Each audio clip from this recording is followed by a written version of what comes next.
Welcome everyone, you're watching our Elegant TV session with our special invited guest today, with Luca Cacciolatti from London. Luca, welcome. Thank you very much for joining us tonight. Please introduce yourself. Tell us more about your activities. How do you work with startups and what do you do beyond that? Hi Slava. First of all, thank you very much for inviting me to take part to this interview. Now, my engagement with startups started a long time ago, and this is something that I started doing when I was much younger. But more recently, I've been engaging with startups after that I created a master program. And what we do on the master program, we allow students to develop their idea, and we enable them to come from a concept through the process of prototyping, MVP, until the launch of their enterprise. So as part of the program, we help students to start their own companies. Luca, thank you very much for your introduction, and I would like to ask you my first question.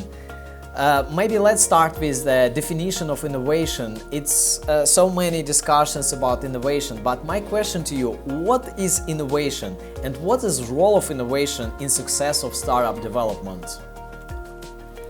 This is a very interesting question, Slava. Thanks for asking. In fact, innovation can be interpreted in many different ways. The type of innovation that I deal with mostly is by the point of view of academia. So in terms of innovation, most of my research focuses on innovation in regional innovation systems. Okay, and types of innovation can be many, but fundamentally we could classify innovation in the following big areas. The first one is product innovation, then there's process innovation and business model innovation. Innovation can be both radical if it making a big difference, to the world, and it's a big jump from what we already exist. Or innovation can also be incremental, so little small changes to what already exists. Innovation is very important, and it is at the core of local and national economies, because innovation is what brings new products to the market, new ways of doing things, and new ways of doing business. Something that you have to consider, Slava, is the following, that when you look at innovation is coming up with innovative solutions or with novel solutions to something that is troubling people. Could be a problem related to a new product, could be a problem related to a process that you have to implement maybe in production or maybe in distribution and so on. Now, why is it so important? Because innovation has a straight link with marketing and enterprises and entrepreneurship. Because generally innovation is what allows societies to progress. So there's this creative element in innovation that enables people to find important solutions to problems, to people's problems, or to companies' problems. And these solutions open up markets. In fact, there's an economist in the 1930s, his name was Schumpeter. He was saying that entrepreneurship and creativity go hand in hand, because through creativity, entrepreneurs find innovative ways of coming up with solutions to problems. And these solutions to problems, imagine the magnitude of the effect, cause also industries to collapse and regenerate themselves. So there's this force in creativity and innovation that is fundamentally generating a creative distraction. This is the term used by this economist in 1930s. So you can see, why innovation and entrepreneurship at the moment are on the top of the agendas of pretty much world nations. Thank you very much, Luca, for your answer, and I believe it's quite important, first of all, to find the right startup idea. So my question to you, how do you think creative thinking is related to finding a right startup idea and how it can help to make it work? This is a very interesting question, and it is a maybe $1 million question. Fundamentally, creativity is an essential ingredient in coming up with startup ideas. Now, we go back to the idea of innovativeness of the idea. Now, should an idea be innovative necessarily? Definitely it should have something unique, but uniqueness can be found in consumers' perceptions and not in the perspective of the company necessarily. There are a lot of organizations that come up with products that then are pushed on the market, and perhaps they're not successful. Now, what does it mean? It means that those products were not delivering value to their consumers or their customers, or perhaps they were targeting the wrong consumers or customers. We have to say that coming up with an idea that is unique and innovative, it is not easy, okay? You need a lot of creativity, but creativity itself is not enough. Now, I know that most of the people are pushing for training creativity. You can train and become more creative, definitely. Yet, I think that you also need to have a lot of experience in an industry and a lot of experience with a product to come up with the right idea.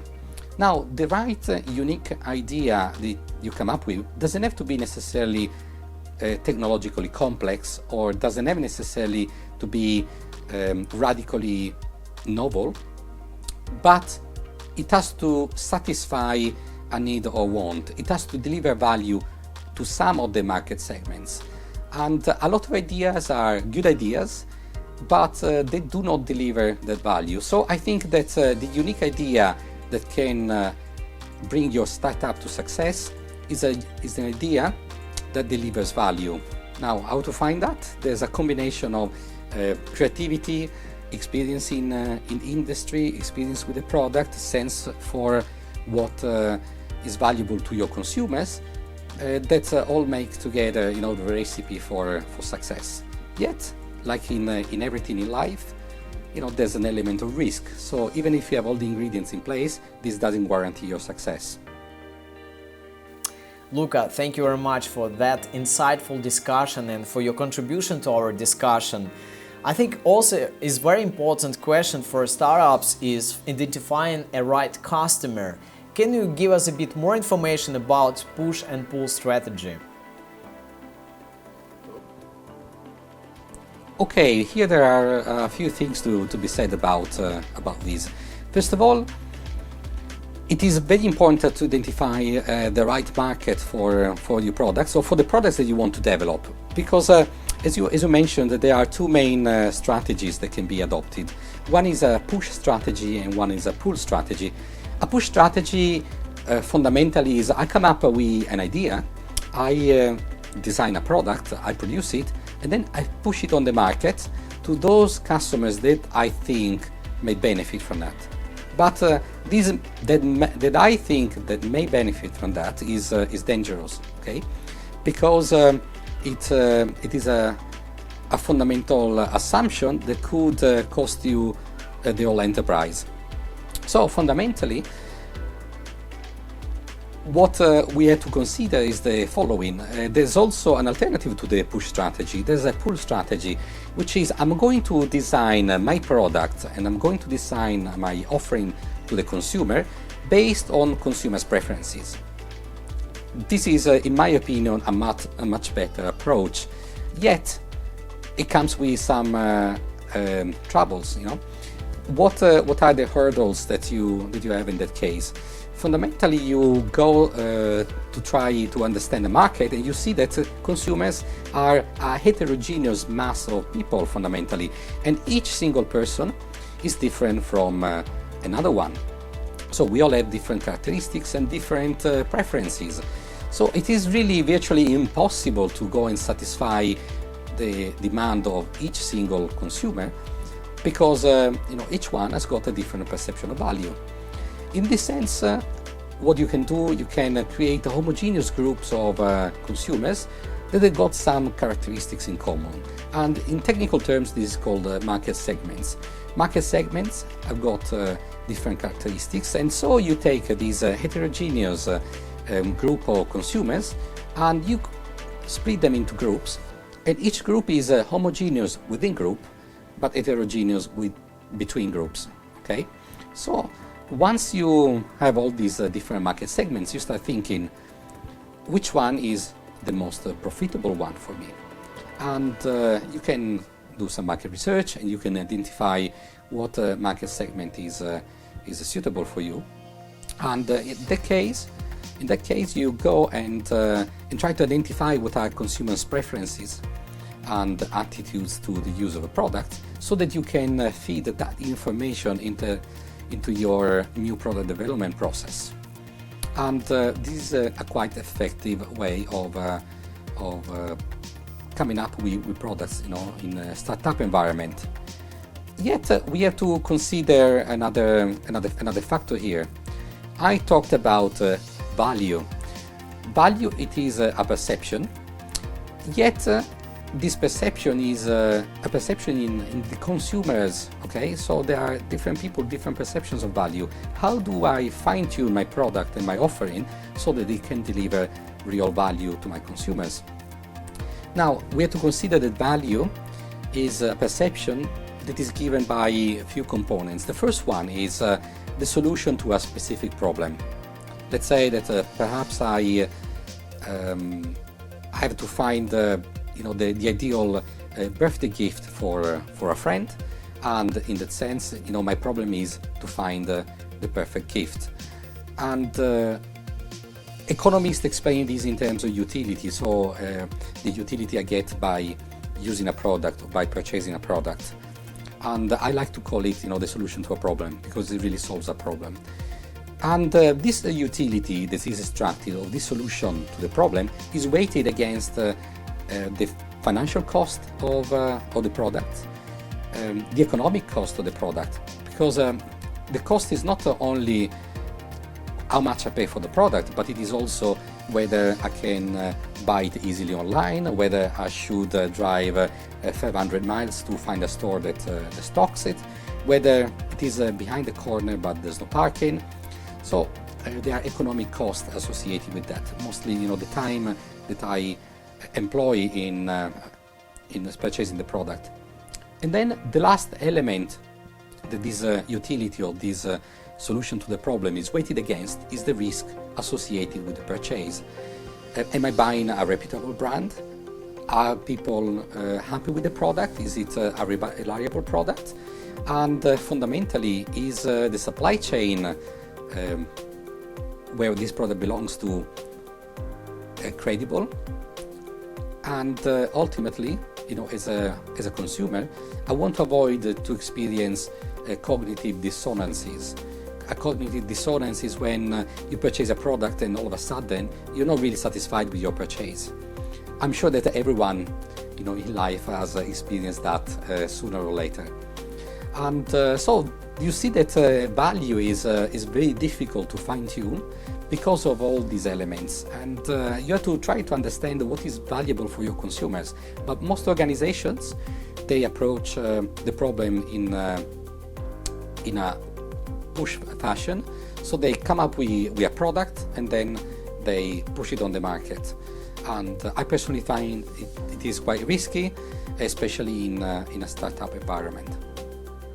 Thank you very much, Luca, for giving that insight to our viewers. And one of the main steps of startup development is market validation. How to make it work and how to make sure you made it correct. Ultimately, the proof is in the pudding. So there are different stages of validation of your idea. The very first stage of validation is when you're actually developing your concept, and you want to understand, what your consumers think about the potential product that you're going to develop, and this is important at the very first stage, the stage of idea identification and concept development. Now, what you have to avoid in that sense is something that is called narrow framing. So if you set your problem in a too narrow fashion, then you may lose opportunities, okay? And at the same time, while narrowing your your frame is dangerous because you cannot spot existing opportunities beyond the boundaries that you imposed on your own idea. There's also the problem of the confirmation bias. Confirmation bias is when you really want to see your opinion validated or your product validated, and in that sense, you ignore all those hints that the idea may not work. Now, Slava, you will not believe it, but confirmation bias is one of the most common biases that people fall into, and it is what hampers, a good idea already at the beginning, because I've seen a lot of concepts that are based on confirmation bias, and generally those concepts don't make it to the market. The second phase of validation is when you test whether the idea is good. You should run some tests. You can do these through different experiments, and you can do it quite a low cost with different experiments. Mostly you use focus groups at that stage because you don't know really the possibility of a large-scale validation, through quantitative methods. And then once you create your prototype, there's another form of validation where you can collect more information about the responses of your consumers to your product. And then ultimately is the MVP stage. Once you arrive at the MVP stage, you have a kind of product that is functional with its own basic functions, and it is used to do a testing for the product, whether the product works, but also a testing for the market, whether the market receives the product well. Now, as you can see in all these phases, you can collect a lot of information, a lot of data that can give you an insight on the likelihood of the idea to be successful or not. Now, there's a problem here because the more information you get, the better insight you get. But then if you go, let's say, halfway through, let's say after 6 months of data collection, and all evidence is telling you do not go ahead with the idea, you should pivot and change it, what are you going to do? Are you giving up the idea? Are you trying to change it, or are you going ahead nevertheless? And unfortunately, a lot of startups, they carry on with the idea even when all the evidence is saying, hey, hold on a moment, this is not going to work. And in other cases, you can reconsider, the idea in light of the information you collected. You can pivot and make changes and take a different direction. Luca, thank you very much for your answer. And my next question about product market fit challenges. It's quite tricky to find it actually. So my question, how to make it? What kind of techniques or tools to use to make it work? This is another very good question. You see, Slava, in the startup world, there are a lot of rules, there are a lot of frames, but what works and what doesn't work? It really depends, because there's no unique recipe for the success of companies. The startup world is a very dynamic world, and so many variables cannot be controlled by the organization. Yet, if you consider some of the frames that companies could use to reach the market, I would say that, as we spoke before about value, I would say that perhaps having the chance of reflecting on what is really valuable to consumers is perhaps the most important one. And so a focus on consumers' preferences and attitude is, in my opinion, essential. And another thing you could do, very important tools to use are design thinking. You should really try to understand your customer persona. You can understand your customer journey, and so design an experience with the product or with the brand that you are developing that is tailor-made for that specific market segment. In terms of techniques that can make you successful on the market, I think that there's a lot of techniques that could be explored, but all of them are useless if you don't get the most important one, which is the engagement with market intelligence. Gathering information about your competitors, about the market size, about consumers' preferences, I think it is essential. So developing a good business model is important, because you have to think of what type of proposition do I offer to my consumers? How am I going to distribute the product? Where does value lie at the different stages of the customer journey process? And how am I going to fence back competitors? Because do you remember, a lot of companies think they operate in a vacuum, but this is not the case. So gathering information, gathering data is most important. But problem here, in a world where data is becoming extremely important, I think accessibility to data is limited to those people who have the skills to collect, analyze, and make sense out of data. So I think in general, people should really find ways of gathering information that are appropriate to the level of knowledge and to the level of business development. And wherever they don't have the knowledge, they should have the humility to search for that expertise outside where they can benefit from. Insightful answer, Luca. Thank you very much for this answer. And my next question about marketing strategy and communication. How to avoid typical mistakes and what the mistakes are? I would say that in terms of marketing communication, first of all, we have to make a clarification here. As an academic in marketing and specializing in strategic marketing, market research, and the more quantitative side of marketing, generally the marketing that happens in background, I would say that there's an overall confusion between what is marketing and market communication.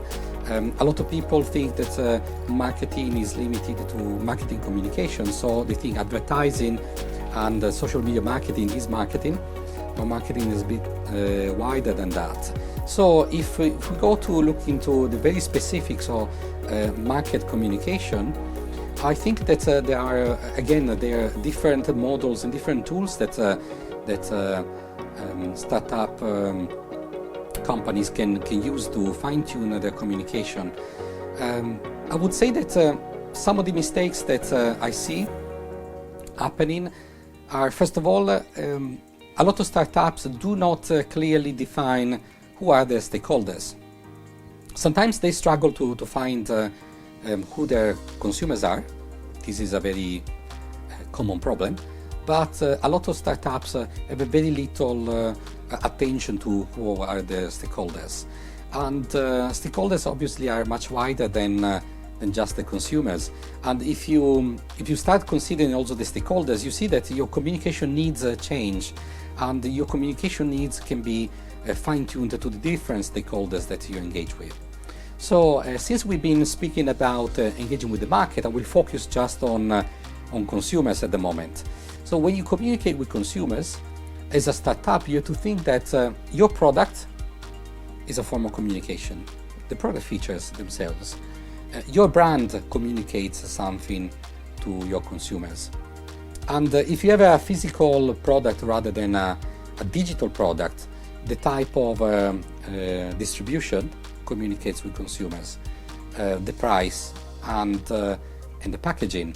So there are different elements of the offering that can be used to communicate with consumers. So you see, communication in terms of market communication is not limited just to advertising the product, or if it is a digital product, maybe using SEO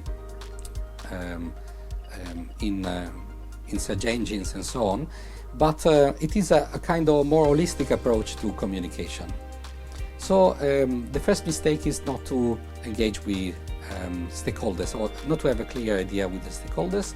And second is not to have a good idea of how to use all the different elements of your offering to communicate a consistent message to all your consumers. Luca, thank you very much for your answer. And my next question about some case studies, maybe companies you work with and some outcomes. Yes, there are several cases of startups that we've been dealing with that fit your description. I have to say that the traditional narrative that is sold, through, let's say, American stories, is really not realistic. The American narrative to the startup is, I had an idea, then I started developing the idea in my kitchen or in the garage of my house, and then I went to this party and I met a millionaire and started investing money, and here I am with my super mega startup that has grown already to IPO stage. Okay, this is the American narrative. Now the reality that we experience pretty much everywhere in the world, is different. The reality that we experience is pretty much a reality of sadness, determination, really spitting blood, if you want to use a metaphor there. So a lot of efforts, disappointment, and a lot of failures. So this is really the real narrative of startups. Yet an important thing that startups do is they never give up. Okay, startup founders are really resilient people, and like entrepreneurs, true entrepreneurs, they don't give up. They try. They don't take no as an answer. And this is an important trait in entrepreneurs. In fact, one of an amazing example is the example of a startup called Meals.com. Meals.com, spelled MEALZ.com. It is an amazing platform with different recipes. Initially it started as a food blogging platform, and over the years it evolved to what it is now. This is a major life-changing a platform with recipes and nutritional advice. Now this didn't happen overnight, but through the effort of the startup founder, going through different difficulties, a lot of pivoting occasions, it came out the way it is now. So this is an example. Then I have a very interesting example of a startup in Saudi Arabia, because we work with companies pretty much all over the world. Now there's this startup in Saudi Arabia that is amazing. This was a family-run business, kind of small operations, just a father and two sons. All of a sudden, the father in the family passes away, and these two kids, them kind of already in their 20s, but these two kids, fundamentally, they're left alone, and with all the business to take over and run. So, on top of grieving for the loss of their father, they had also the burden of taking over the company. And the company was a construction company, and they had, a building site that was going on. And so all of a sudden, the building site was closed, and all the works were interrupted. So imagine what a big hit has been for those two brothers. Now, what happened in that occasion? One of these two brothers, said, "Okay, you know what? That's fine. Let's not get desperate. The building site has been closed. Everything is on hold. At the moment, they're revising some of the licenses we need to carry on with construction. So I just take some time off and I go and learn something new." And so I was contacted by this person, and I've been coaching this person. And you know what? All of a sudden, we spotted an opportunity in the Saudi Arabia market, because all of a sudden, the country, after maybe 35 or 40 years that it was forbidden, they allowed the cinemas. And so this startup started reorganizing, and instead of carry on with the building of I think it was a shopping mall or something like that was under construction, they kind of restructured everything, and they made the plans for a new cinema. So imagine, all of a sudden, from the desperation of having your startup blocked and your work on hold, all of a sudden this became a great opportunity to find a new market. And guess what? They enter in the Saudi Arabian market with cinema as first movers in a new market. Now they can really catch the opportunity to set the standards for the whole market. How about that? Thank you very much for this insightful discussion today. And as you mentioned about course you develop currently, can you give us a bit more information about that? Oh yes, certainly.